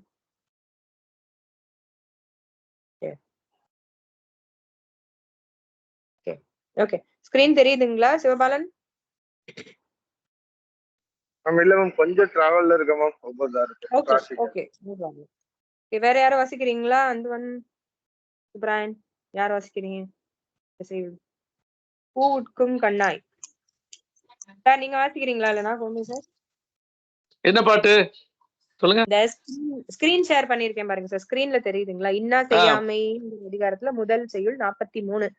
சரி சரி, பூவுட்கும் கண்ணாய். ஆமா, பூவுட்கும் கண்ணாய் பொறுப்பர் என கருதி யாவர்க்கே ஆயினும் இன்னா செயல் வேண்டாம், தேவர்க்கும் கைகூடா தின்னன்பினார்க்கேயும் நோவச்சை நோயின்மையில் அப்படின்னு சொல்றது பாட்டு. பூவுட்கும் கண்ணாய் பொறுப்பர் என கருதி யாவர்க்கே ஆயினும் இன்னா செயல் வேண்டாம், தேவர்க்கும் கைகூடா தின்னன்பினார்க்கேயும் நோவச்சை நோயின்மையில். இதான் பாட்டு. எப்படி பார்க்கலாம்? பூவுட்கும் கண்ணாய். இங்க முதல்ல விழி வந்துருச்சு, நமக்கு பிரச்சனை இல்ல. அவரே ஃபர்ஸ்ட் கொடுத்துட்டார். பூ நாய் பூ உட்கும் கண்ணாய். உட்கும்னா உள்ளே வைத்திருக்கக்கூடியவரா? பூ போன்றவளா? அதாவது உட்கும்னா அதாவது ஒன்றை ஒன்று ஒப்பிட்டு பார்க்கும்போது உன்னை மாதிரி நான் இல்லையேன்னு நினைக்கிறது. ஓ, அதாவது கம்பேர் பண்ணி. ஆமா ஆமா, கண்ணு, இந்த கண்ணோட பார்க்கும்போது இந்த பூ பொறாமப்படுற மாதிரி. பூவை விட பூவும் மயங்கில பூவை விட மென்மையானது அல்லது பூவை விட அழகானது. நம்ம வந்து மலர் கண் அப்படிம்போம், அழகுக்கு தான் சொல்லுவோம் கண்ணு. அப்போ மலர் கண் அப்படின்னு சொல்லும் போது மலரை விட அழகான கண்ணை உடையவளே, இங்கேயும் பொண்ணுதான் நினைக்கிறேன். பூ உட்கும்னா அந்த அர்த்தம் தான் வருது எனக்கு. பூவே வருந்தக்கூடிய, பூவே பொறாமை கொள்ளக்கூடிய அப்படி வச்சுக்கலாம். பூவோடு பூவை விட, பூ வந்து சொல்லுது என்னை விட சிறந்த கண்ணை உடையவில்லைங்கிற மாதிரி இருக்கு. அப்படி அதாவது இந்த கண்ணை பார்த்து ஏதோ ஒரு பூ, எந்த பூன்னு சொல்லாது. இவங்க அந்த நீங்க கீழே கூட அந்த தாமரைன்னு எழுதிருக்கீங்க, அப்படிதான் தாமரைன்னு போட்டிருக்கு. தாமரைன்னு எடுத்துக்கல வேண்டாம், ஒரு பூ அவ்வளவுதான். தாமரைன்னு சொல்லலையே அவரு, பூன்னு தான் சொல்றாரு. இல்ல, ஒருவேளை கண்ணு வந்து மேக்சிமம் தாமரை பூக்கு, மீனுக்கு, இதுக்கெல்லாம் வந்து ஓமையா சொன்னேன். தாமரை மொட்டு வந்து ஒரு மாதிரி ஒரே ஒரு இடத்துலதான் எனக்கு தெரிஞ்சு புராணத்துல தாமரை கண்ணன் சொல்லி இவருக்கு திருமாலுக்கு பேரு. ஏன் அப்படி? ஆமா, ஏன் அப்படின்னா சிவனை அவர் அர்ச்சனை பண்ணும் போது ஒரு 100 பூக்களை கொண்டு அர்ச்சனை பண்ணும் போது ஒரு பூ குறைஞ்சு போச்சு. அந்த குறைஞ்சு போன பூவை தேடறதுக்கு நேரம், அதுக்கான தாமதம் ரொம்ப நேரம் ஆகக்கூடாது. அதனால தன்னுடைய கண்ணையே தாமரை பூவா நினைச்சு சிவனுக்கு அர்ச்சனை பண்ணினார். அதனால அவரு வந்து தாமரை கண்ணன். கரெக்டா? இது வந்து அந்த காஞ்சிபுரம் சுற்றுலால நாங்க ஐராவதீஸ்வரர் கோயில்ல பார்த்தோம். கோமதி சார், மலர்கண்ணன் பேரும் அதே, மலர்கண்ணன் அதேதான், திருமலை தான் குறிக்குதா? இல்ல, இந்த இடத்துல ஒரு பொண்ணுக்கு தான் மலர்கண்ணுன்னா பொண்ணுக்கு தான் சொல்லுது. திருமால் தன் கண்ணையே மலராக மாற்றி அர்ச்சனை செய்தார். அதனால அவருக்கு தாமரை கண்ணன் அப்படின்னு ஒரு பேரு. அவ்வளவுதான். என்ன சொல்லுங்க? இல்ல, அவர் கேக்குறது மலர் கண்ணன்ங்கிற வார்த்தை கூட திருமாலதான் குறிக்குமான்னு கேக்குறாரு. ஜெனரலா இல்லை. மலர் கண்ணுன்னா ஒரு பெண்ணுக்கு தான் சொல்லுது, மலரை போன்ற கண்ணுடைய பெண்ணை. அவ்வளவுதான். அழகுதான், அழகுக்கு தான் சொல்லுது. அழகு, மலரை போன்ற அழகா இருக்கு, கண் பிரகாசமா இருக்குன்னு சொல்லலாம், ஒளி புரிந்திய கண்ணுன்னு சொல்லலாம். மலருக்கு எல்லாம் மலர் பிரகாசமா இருக்கும், ஒளி புரிந்தியதாக இருக்கும், அழகா இருக்கும், எப்படி வேணாலும் வச்சுக்கலாம். விழி மலர்த்தின்னு கேள்விப்பட்டிருக்கீங்களா? விழி மலர் வச்சிருக்காங்க சார், மலர் கண்ணன் சில ஆம்பளை பசங்க வச்சிருக்கானுங்க பேரு. இல்ல, மலர் விழின்னு பேர் இருக்கு, மலர் விழின்னு பேர் இருக்கு. ஹலோ, சொல்றது ஆண்களுமே மலர் கண்ணன்ங்கிற பேர் இப்ப எல்லாம் வச்சுக்கிறாங்கன்னு சொல்ல வராரு. கரெக்டா சார்? அதான் கேக்குறீங்க? இல்ல, நான் கேள்விப்பட்டது இல்ல, இருக்கோ என்னமோ, இருக்கலாமோ என்னமோ தெரியல. நானும் கேள்விப்பட்டிருக்கேன். எங்க ப்ரொஃபசர் ஒருத்தருடைய பேர் மலர் கண்ணன். மேபி தாமரை கண்ணன் அந்த பெருமாளுடைய பேர் வைக்கிறதுக்காக அப்படி வச்சிருக்காங்களோ எனக்கு தெரியல. இல்ல, நான் எப்படி ஒரு பேரை கேள்விப்பட்டிருக்கேன்னா பூங்கண்ணன் கேள்விப்பட்டிருக்கேன். பூங்கண்ணன் அந்த பேர் கேள்விப்பட்டிருக்கேன். அப்போ ஆண்களும் வச்சுக்கிறாங்கன்னு அர்த்தம். அப்படித்தான் சொல்ல வேண்டியது இருக்கு இல்லையா? நம்ம இது மாதிரி நாரும்பூநாதன் மாதிரி பேர், பெருமாளுடைய பேர் வந்து ஆனா கண்ணதாசன் அழகா சொல்லியிருக்காரு, பூவிழி வாசலில் யாரடி வந்தது ஒரு பாட்டு இருக்கு. ஆமா, இந்த பூவிழிங்கிறத அவரு பூவிழிங்கிற வார்த்தையை அடிக்கடி பயன்படுத்திருக்காரு கண்ணதாசன். ஞாபகம் இருக்கா உங்களுக்கு? அந்த பாட்டு ஞாபகம் இருக்கு, மற்ற கவிதைகள் ஞாபகம் பயன்படுத்திருக்காரு. ஒரு சினிமாக்கு தான் வந்திருக்கு அந்த டைட்டில்ல, எனக்கு அது ஞாபகம் இருக்கு. பூவிழி வாசலில் யாரடி வந்தது கிளியே கிளியேன்னு ஒரு பாட்டு இருக்கு. ஆமா ஆமா. சரி, கண்டினியூ பண்ணுங்க. சோ இங்க வந்து மலர் விழி அவளைத்தான் சொல்றாங்க. அடுத்த வரி, பொறுப்பர் என கருதி யாவர் கேயிரும் இன்னா செயல். இது ரொம்ப சிம்பிளா இருக்கு. நாம பண்ற துன்பத்தை அவங்க பொறுத்துக்கிடுவாங்க, பொறுக்கக்கூடிய ஆள் தான், எவ்வளவு அடிச்சாலும் நல்லவனா இருக்கானேன்னு. அது மாதிரி அவன் இன்னும் நம்ம சொல்ற துன்பத்தெல்லாம் அந்த ஆள் பொறுத்துக்குவாரு அப்படின்னு நினைச்சுக்கிட்டு யாருக்கும் நீங்க துன்பம் செய்யக்கூடாது அப்படின்னு சொல்றாரு அந்த இடத்துல. தேவர்க்கும் கை கூடா தின் அன்பினார்க்கேயும், இது என்னன்னு பார்க்கணுமே. தேவர்க்கும் கை கூடா, தேவர்க்கும் கை கூடா, திண்மையான அன்பினார்க்கேயும் அப்படிங்களா? திண்மையான தின் அன்பினார்க்கேயும், அன்பினார்க்கேயும் நோவச்சை நோயின்மையில். அவ்வளவு வலிமையான ஆளுங்களுக்கும் நோவ செய்யும் அந்த மாதிரிங்களா? இல்ல பாப்போம் இருங்க. இந்த பொருத்தம் என்ன வருதுன்னா, ஒருத்தனுக்கு துன்பம் கொடுக்குறீங்க, அவன் எவ்வளவும் தாங்குவான்னு நினைச்சு துன்பம் கொடுக்காதீங்க. சிலருக்கு துன்பத்தை தாங்க முடியாமலே போயிருங்களா, அப்படிதான் சொல்ல வராருன்னு நினைக்கிறேன். சரி, என்ன பொருள் பாருங்க.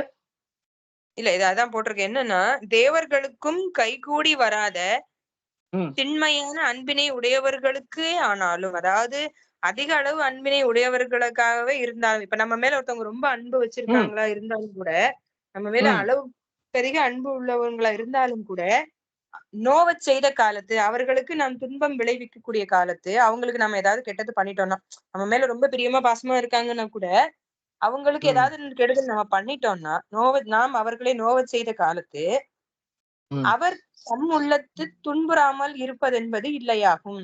புரியுது புரியுது. சாதுன்னு நினைச்சு சோட்ட அடிச்சுக்கிட்டே இருந்தீங்கன்னா சாது மிரண்டால் காடு கொள்ளாது. அப்படிதான் இருக்கு. நம்ம நீங்க வந்து தேவருக்கான அன்பு அந்த சுத்தி வளைக்கிறது எனக்கு புரியல. ஆனா என்ன புரியுது அப்படின்னா, நம்ம கூட ரொம்ப அன்பா இருக்காங்க, நமக்கு கட்டுப்பட்டு இருக்காங்க, அவனை போட்டு அடிச்சுக்கிட்டே இருக்கீங்க, குத்திக்கிட்டே இருக்கீங்க. எவ்வளவுதான் குத்தும், புல்லு சொல்லுவாங்கல்ல, புழு கூட குத்தியாச்சுன்னா எவ்வளவுதான் தாங்கும், சீரும் இல்லையா? அது போல நீ ரொம்ப துன்பம் கொடுத்துக்கிட்டே இருந்தா அது தாங்க முடியாம போச்சுன்னா அது எதிர்வினை ஆற்றிடுவாங்க. அதுதான் அர்த்தம். நோவச்சை நோயின்மையில், அதுக்கு என்ன அர்த்தம் வருது? நோவ செய்தால், அதாவது தின் அன்பினார்க்கேயும் அவர்களுக்கே ஆனாலும், இப்போ நம்முடைய தாயோ தந்தையரோ சகோதரிகளோ வந்து ரொம்பவே நம்ம மேல பிரியமா இருந்தா கூட, அவங்களுக்கே கூட நோவச்சை, அவர்களை மனம் நோக செய்தாலோ இல்ல உடல் நோக செய்தாலோ நோயின்மை இல்லை. நோயின்மை அப்படின்னா, நம்ம என்னதான் அவங்களை நம்ம அவ்வளவு கஷ்டப்படுத்தணும், அவ்வளவு நம்ம மேல அவ்வளவு அன்புள்ளவர்களா இருந்தாலும் அவர்களை நம்ம கஷ்டப்படுத்தினோம்னா அவங்களுக்கு அது வலிக்காதுன்னு நம்ம நினைச்சிடக்கூடாது. வலிக்கும். ஆமா, நோயின்மை இல்லைன்னு நம்ம நினைச்சிடக்கூடாது. நோயின்மை இல்ல, அதாவது நோய் இருக்கும். மீனிங் நோய்ங்கிறது அது மனநோய் அல்லது ஆற்றாமை அல்லது வலி இருக்கும். நம்ம மேல எவ்வளவுதான் அவங்க பிரியமா, அம்மா இப்ப நம்ம தாய் வந்து நம்ம மேல எவ்வளவுதான் பிரியமா இருந்தாலும், அதுதான் என்னால உதாரணமா கொள்ள முடியுது. இந்த தாய் இல்லைங்க, இதுல சொல்றது சரிதான்.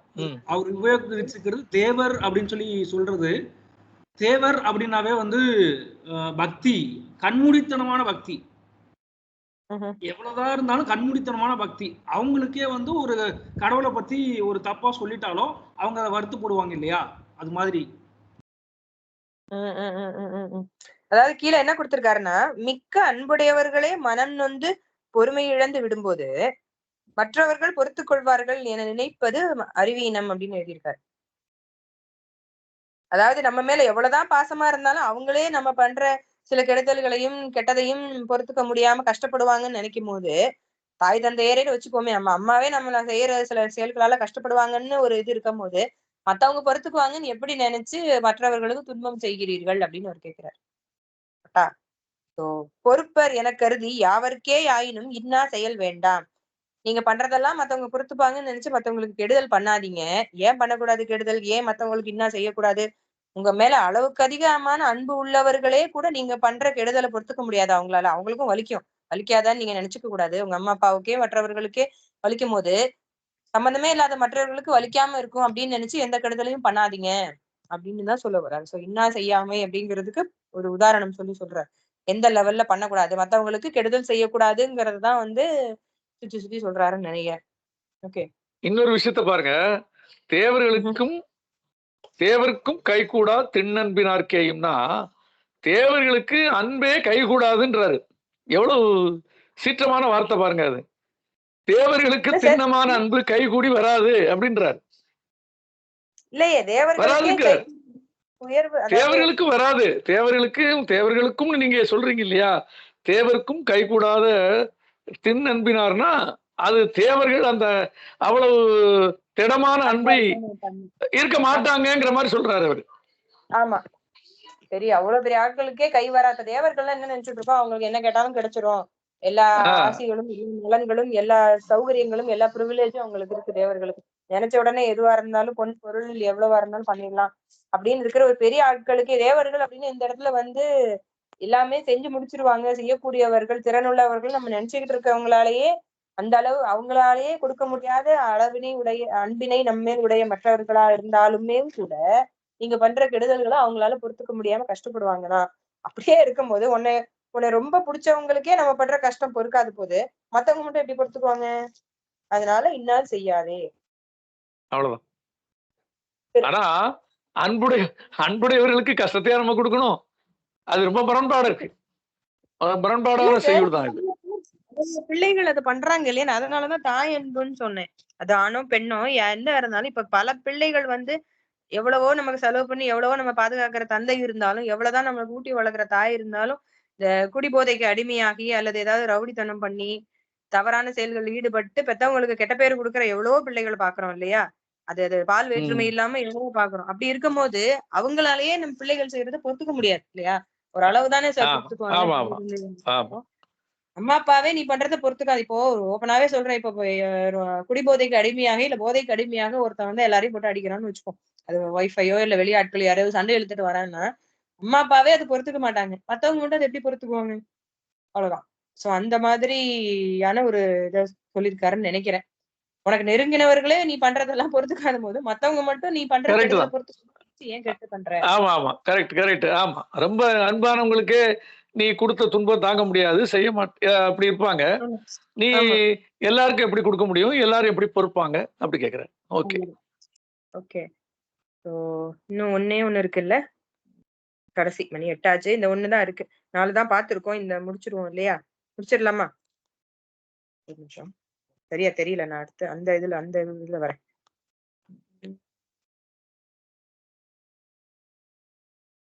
ஓகே. வேற யார் வாசிக்கிறீங்க? தெரியல, 1 மினிட். மனோகரியம்மா நீங்க வாசிக்கிறீங்களா? கண்டிப்பா வாசிக்கிறேன். நான் கொஞ்சம் வெளியே போயிட்டு வரேன் மேடம், நான் கொஞ்சம் வெளியே போறேன். ஓகே சார், நாம அடுத்த வாரம் பார்க்கலாம். ஓகே, நன்றி. வாசிங்க. ஆற்றார் இவர் என்று அடைந்த தமரையும் அடைந்த மறையும்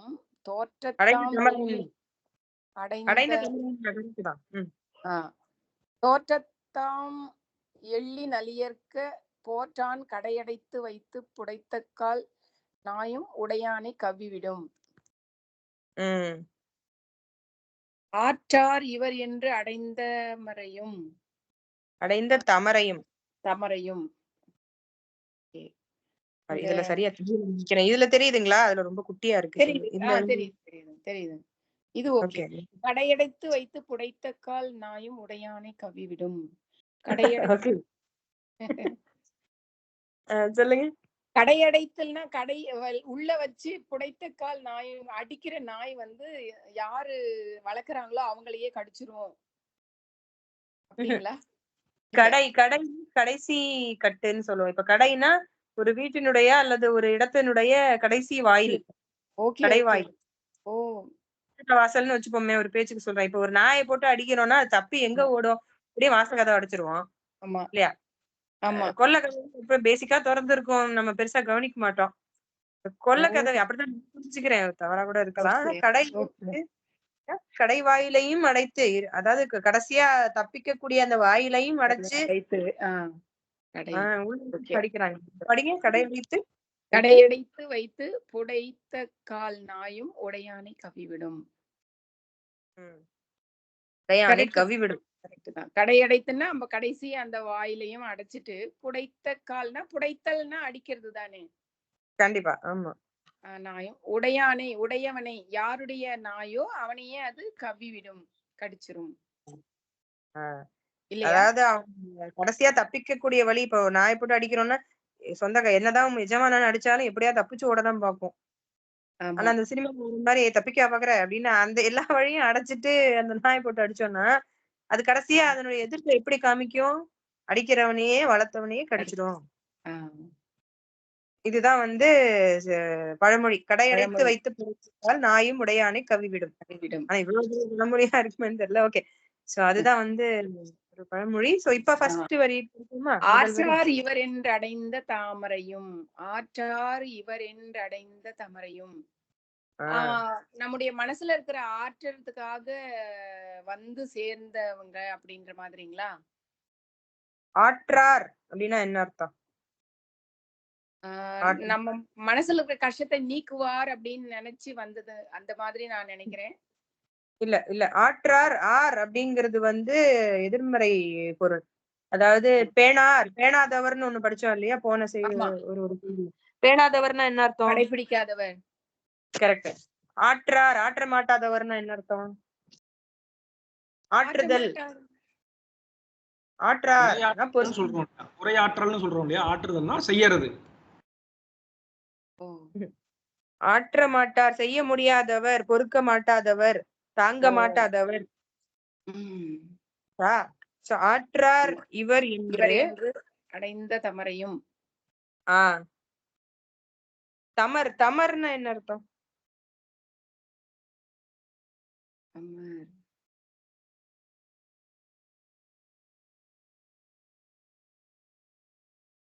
தம்மை அடைந்த சுற்றத்தார். ஓகே. தமர் அப்படின்னா இதுல இதுக்கு முன்னாடி இருக்கிற செய்யுள்கள்ல வந்து உறவினர்கள், நண்பர்கள், சூழ்ந்தவர்கள் அப்படின்னு பார்த்தோம். தமர்னா பொதுவா உறவினர்கள்னு வச்சுக்கலாம். தமர் தன்னை சேர்ந்தவர்கள், ஒன்று கூடியவர்கள், ஒருங்கே இணைந்தவர்கள். பேசிக்கா ரிலேட்டிவ்ஸ், நம்ம சொந்தக்காரங்கன்னு வச்சுக்கலாமே. தமர் அதாவது தன்னோட ஒத்து இருப்பவர்கள், தனக்கு இணையான வலிமை உடையவர்கள் தான் பொதுவா தமர்னு சொல்லுவோம். இந்த இடத்துல அது உறவினர்கள் அப்படின்னு வச்சுக்கலாம். தன்னை சேர்ந்தவர்கள், குற்றத்தார், உறவினர் அப்படின்னு வச்சுக்கலாம். உறவினர்னு வச்சுக்கலாம். உறவினர் அடைந்த தமரையும் இவர் அடைந்த, இது வந்து ரெண்டா பிரிக்கணும். ஆற்றார் இவர் அப்படிங்கிறது ஒரு கருத்து. அடைந்த தமரையும் என்று, ஆற்றார் இவர் என்றுங்கிறது ஒரு தனி பிரேஸ். அடைந்த தமரையும், அடைந்த தமரையும்னா யாரை அடைந்த தமரையும்? யார வந்து உறவினர்கள் அடையிறாங்க? உறவினர்கள் நம்ம உறவினர்கள் நம்ம வீட்டுக்கு வராங்க, அல்லது நம்மள அண்டி வராங்க. ஏதோ ஒரு கஷ்டத்துல இருக்காங்க, ஒரு வறுமையில இருக்கிறாங்க, இல்ல கடன்ல இருக்காங்க, ஏதோ ஒரு ஆபத்துல இருக்காங்க, ஏதோ ஒரு காரணத்தினால வந்து இப்ப திடீர்னு ஒருத்தருக்கு பிசினஸ் லாஸ் ஆயிடுச்சு, இல்ல ஏதோ ஒரு பெரிய இதுல மாட்டிருக்காங்க, ஆபத்துல மாட்டிருக்காங்கன்னா நம்மள காப்பாத்துவாங்கன்னு நினைச்சு நம்ம கிட்ட அடைக்கலமா வராங்கன்னு வச்சுக்கலாம். இல்ல உறவினர்கள், சொந்தக்காரங்கிற முறையில நம்ம வீட்டுக்கு வந்து இருக்காங்க, நம்ம தேடி வராங்க. ஆச்சா? அடைந்த தமரையும் ஆற்றார் இவர் என்று. ஆற்றார் அப்படின்னா இந்த இடத்துல வந்து தமரையும் அப்படின்னு எடுத்துக்கலாமா? இல்ல, அதாவது எதிர்க்க மாட்டார்கள். ஆற்றுப்படுத்துதல் இல்ல, எதிர்வினை ஆற்ற மாட்டார் அப்படின்னு இந்த இடத்துல அப்படி எடுத்துக்கலாம். அதாவது ஆற்றுதல்ங்கிறதுக்கு பல பொருள் உண்டு. அவர் சார் சொன்னது கரெக்ட் தான். ஆற்றுப்படுத்துதல் அப்படின்னா வழிபடுத்துதல், வழிகாட்டுதல், வழிபடுத்துதல். இந்த இடத்துல ஆற்றார் இவர் என்று எதிர்வினை ஆற்றார் அப்படின்னா என்ன அர்த்தம்? வினை ஆற்றார், எதிர்வினை ஆற்றார், பதில் பேசாமல் இருப்பார்கள், எதிர்த்து நம்ம கை ஓங்க மாட்டார்கள் அப்படின்னு வச்சுக்கலாம். அப்படி இருக்கும் போது ஆற்றார் இவர் என்று எதிர்வினை ஆற்ற மாட்டார்கள் இவர் என நினைச்சுக்கிட்டு நம்மள தேடி ஒருத்தவங்க வந்து இல்லைன்னு சொல்ல மாட்டாங்கன்னு வந்த உறவினரை சொல்லலாங்களா? இல்ல, அதான் சொன்னேன். அதாவது ஆற்றார் இவர் என்று அப்படிங்கிறது ஒரு தனி பிரேஸ், அது ஒரு தனி கருத்து. அடைந்த தமரையும் அப்படிங்கிறது ஒரு தனி. இந்த இப்ப இதே முதல் வரியே வந்து நான் அப்படியே திருப்பி போடுறேன், அப்படியே ரெசிப்ரோகேட்டிவா போடுறேன். அடைந்த தமரையும் இப்படி படிச்சு பாருங்களேன். அடைந்த தமரையும் ஆற்றார் இவர் என்று தோற்றத்தாம் எள்ளி நலியற்க. தமர் தன்னை அடைந்த தமர், தன்னை நம்மள வந்து ஒரு உறவினர், நம்ம சொந்தக்காரங்க நம்மள நம்பி வந்திருக்காங்க. ஆச்சா? இது முதல் வரி. அடைந்த தமர். ஆற்றார் இவர் என்று தோற்றத்தாம் எள்ளி நலியற்க. நம்மள நம்பி வந்துட்டாங்க, இவன் வந்து நொடிச்சு போய் வந்திருக்கான், இவனை என்ன பண்ணாலும் எதிர்ப்பு காட்ட மாட்டான் அப்படின்னு நினைச்சு அவர்களை தோற்றத்தால், தோற்றத்தால்னா இந்த இடத்துல உருவத்தால் அப்படிங்கிறத விட அவர்கள் இப்போது இருக்கக்கூடிய நிலையால் நிலை. அப்படிங்கிறது வறுமையில வந்திருக்காங்கன்னா பொதுவாவே நம்ம யாராவது இல்லாம போனோம்னா அவங்கள கொஞ்சம் எள்ளி நகையாடுவாங்க இல்லையா, கொஞ்சம் கீழாதான் வச்சு பார்ப்பாங்க. ஒண்ணும் இல்லாம வந்திருக்கான் இவனுக்கு எதுக்கு மரியாதை இல்லையா. அப்படிதான் பல பேர் இருக்காங்க. நம்மள பொதுவா என்னன்னா நம்மள அண்டி வந்தவங்களுக்கு நம்ம தான் வந்து பாதுகாப்பா இருக்கணும். அது இல்லாம காசு இல்லாம தானே என்கிட்ட வந்திருக்க, உனக்கு வேற வழி இல்லாம வாழ வழி இல்லாம தான் என்கிட்ட வந்திருக்க அப்படின்னு மனசுல நினைச்சுக்கிட்டு எப்படி நம்ம எவ்வளவு அடிச்சாலும் அவன் தாங்குவான், இவனே இல்லாம தான் நம்மகிட்ட வந்திருக்கான். அதனால அவர்களை எள்ளி நகையாடலாம், வேலை வாங்கலாம், கொடுமைப்படுத்தலாம் அப்படின்னு நினைக்க கூடாது. தோற்றத்தாம் எள்ளி நலியற்க. சோ தன்னை அடைந்த தமரை ஆற்றார் இவர் என்று கண்டிப்பா எதிர்ப்பு காட்ட மாட்டான், நம்மளை எடுத்து அடிக்க மாட்டான் அப்படின்னு நினைச்சிட்டு தோற்றத்தாம் எள்ளி நலியற்க அவர்கள் தற்போது இருக்கக்கூடிய நிலையை சொல்லி காட்டி குத்தி காட்டி எள்ளி நலியற்க எள்ளி நகையாடாமல் இருக்க வேண்டும். போற்றான் கடையடைத்து வைத்து புடைத்த கால் நாயும் உடையானை கவ்விவிடும். அப்படி பண்ணா என்ன ஆகும்? அதாவது அவங்க கடைசியா வந்திருக்கிற வழிங்கிறது என்னது? வழி இல்லாதவங்க, வாழ வழி இல்லாதவங்க யார நம்பி வந்திருக்காங்க கடைசியா?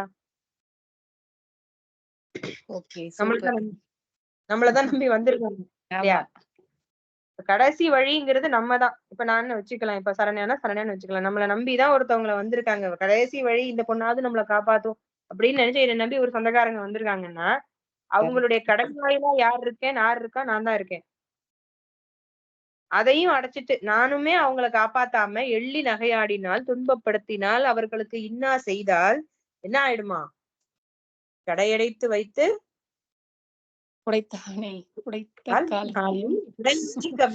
உடையானா இப்போதைக்கு உடையான்னா யாரு? என்ன நம்பிய சொந்தக்காரங்க வந்திருக்காங்கன்னா நான் தான் அவர்களுக்கு உடையான் இல்லையா.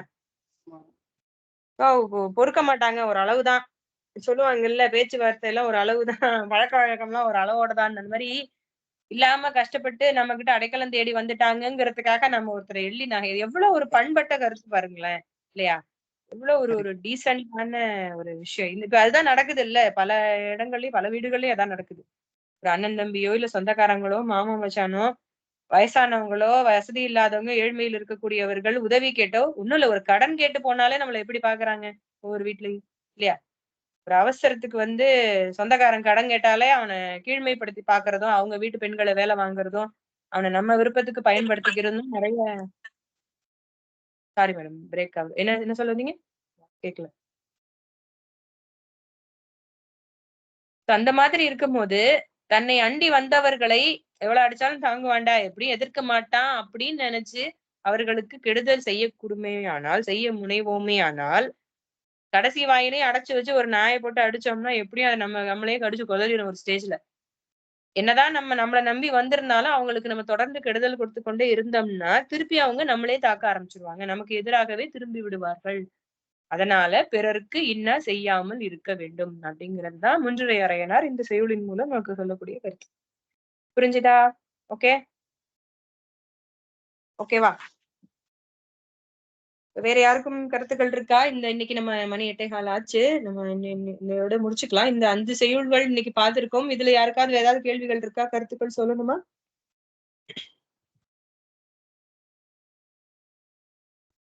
இன்னைக்கு பார்த்த செயல் எதுவுமே இப்போ நடைமுறையில இருக்கா அப்படிங்கறதா தெரியல. எதுவுமே வந்து ஒரு இதுல இல்லாத மாதிரிதான் இருக்கு, கம்பேர் பண்ண முடியாத அளவு இருக்கு.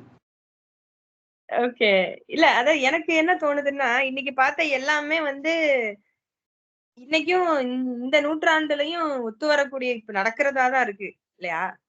இதெல்லாம் அப்பவே நடந்திருக்குன்னு நான் புரிஞ்சுக்கிறேன். கரெக்ட். இது 6ஆம் நூற்றாண்டுல எழுதப்பட்ட ஒரு செய்யுள். அப்பவே இதெல்லாம் நடந்திருக்கு. இது வந்து ஒரு தொடர்கதையாவே இருக்கு. நம்மளை நம்பி வரவங்களை தூக்கி போட்டு மிதிக்கிறதும், பழிக்கு அஞ்சாமல் வாய்க்கு வந்தபடி எல்லாரையும் பேசுறது, பெரியவங்க சின்னவங்க மரியாதை இல்லாம எல்லார பேர்லயும் பழி தூற்றுதலும், அப்புறம் என்ன, தனக்கு கஷ்டம்னு நினைக்கிறத மத்தவங்களுக்கும் செய்யக்கூடாதுன்னு ஒரு செய்யுள் எழுதுறாங்க, ஒரு திருக்குறளோ மத்தவங்களோ எழுதுறாங்கன்னா தனக்கு கஷ்டம்னு இருக்கிறத மத்தவங்களுக்கும் செய்யக்கூடியவர்கள் அன்றும் இருந்திருக்கிறார்கள், இன்றும் இருக்கிறார்கள் இல்லையா. இந்த காலத்துக்கும் இந்த செய்யுள் கண்டிப்பா ஒத்து வருதுன்னு தான் சொல்லணும். அது ரொம்ப நுணுக்கமா தான் எழுதியிருக்காரு. கரெக்ட். கண்டிப்பா எல்லா காலத்துக்கும் இது பொருந்ததுதான். ஏன்னா இன்னா செய்யாமை அப்படிங்கிறது திரும்ப திரும்ப நம்ம இதுலயுமே படிக்கிறோம். திருக்குறள்லயும் அப்படி ஒரு அதிகாரம் இருக்குல்ல, இன்னா செய்யாமைன்னு ஒரு ஆமா அதிகாரம் இருக்குதானே? இருக்கு இருக்கு ஐயோ சாரி பானுரேகா, எப்ப வந்தீங்க? கவனிக்கவே இல்ல. வணக்கம்ப்பா. சாரிங்க, எனக்கு ஸ்கிரீன் ஷேர் பண்ணதுனால தெரியல. வணக்கம், எப்படி இருக்கீங்க பானுரேகாமா?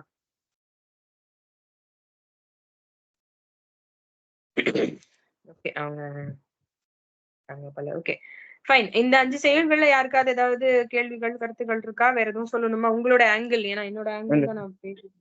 வணக்கம்ப்பா, எப்படி இருக்கீங்க? சாரிப்பா சரண்யா, வணக்கம். வணக்கம் எல்லாருக்கும். இன்னைக்கு கொஞ்சம் டயர்டா இருந்துச்சு, படுத்துட்டு இருக்கிறேன். டைம் போனது தெரியல. Okay okay, no problem. இன்னைக்கு நம்ம இந்த ஆனா லாஸ்ட் இது ஒழுக்கம் மட்டும் கவனிச்சேன், பழமொழி. ஒழுக்கம் அப்படிங்கிற அதிகாரத்து முடிஞ்சிருச்சு. முதல் 40ல இருந்து 45 வரைக்கும். இன்னைக்கு 2 செயல்கள் வந்து ஒழுக்கம்ங்கிற அதிகாரம், அதுக்கப்புறம் இன்னா செய்யாமை அப்படின்ற அதிகாரம் தொடங்குது. அதுல வந்து எனக்கு ரொம்ப பிடிச்சிருக்கு அந்த இன்னா செய்யாமை அப்படிங்கறது வந்து அடுத்தவங்களுக்கு கஷ்டம் பண்ணக்கூடாதுங்கிறது எப்படி எல்லாமோ தலைகீழா நின்று தண்ணி குடிச்சவர் எழுதியிருக்காரு. இப்படி எல்லாம் பண்ணக்கூடாது, அப்படி எல்லாம் பண்ணக்கூடாது. ஆனா அந்த கடைசி பாட்டு நல்லாதான் இருந்தது இல்லையா? நாயா இருந்தா, நீ வளர்த்த நாயா இருந்தாலும் அது உன்னை கடிச்சுன்றது எங்க இடத்துல இருந்து ஓமையை கொடுத்திருக்கிறாரு. நீ வளர்த்த நாயே நீ ஓட விட்ட எல்லா கதவையும் அடைச்சிட்டு அடிச்சா உன்னையே கடிச்சிடும், நாயே உன்னை கடிச்சிரும். எப்படி எடுத்துன்னு வந்து எழுதியிருக்காரு ஓமை.